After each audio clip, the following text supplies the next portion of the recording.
My name is Julie Panesi, and this message is about mandatory vaccinations. I am a professor of ethics at Huron College at the University of Western Ontario. It's one of the largest universities in Canada. Today, I'm going to teach you a short lesson on the universally accepted ethics of coercing people into medical procedures. I'll be the example. My employer has just mandated that I must get a vaccine for COVID-19.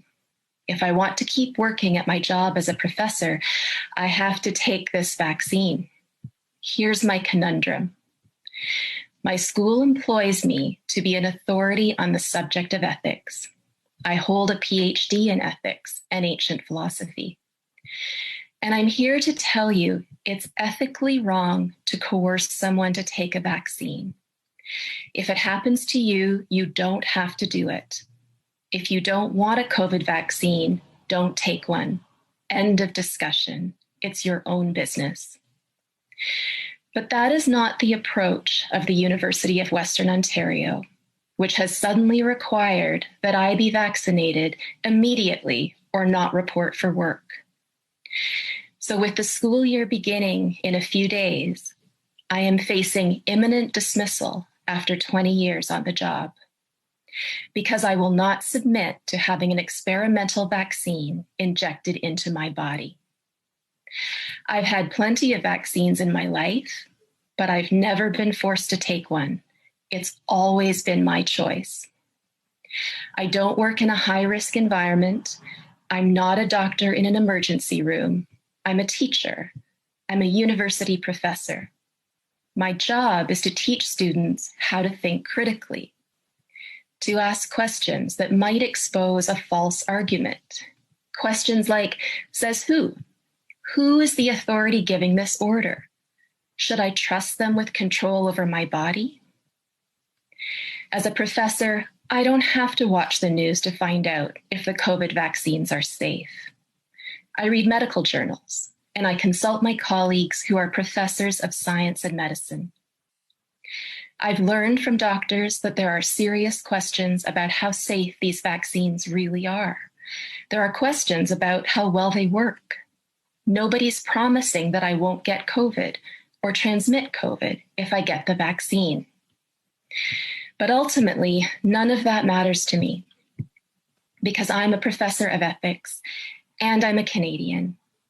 I'm entitled to make choices about what does and does not enter my body, regardless of my reasons. If I'm allowed back into my university, it's my job to teach my students that this is wrong. I'm hired to teach them that it is ethically wrong to impose an experimental medical procedure as a condition of employment. This is my first and potentially my last lesson of the year. Ethics 101. In the spirit of Socrates, who was executed for asking questions, this lesson will consist of only one question. The answer is multiple choice. Please listen carefully. When a person has done the same job to the satisfaction of her employer for 20 years, is it right or is it wrong to suddenly demand that they submit to an unnecessary medical procedure in order to keep their job? In this case, the procedure is an injection of a substance that has not been fully tested for safety. It has not yet been shown to be effective. It is designed to prevent an illness that poses little threat to the employee. The employee is not allowed to ask questions. She may only submit to the procedure or be fired. To my first-year students, is this right or is this wrong? I already know the answer. That was amazing, Julie. Sorry.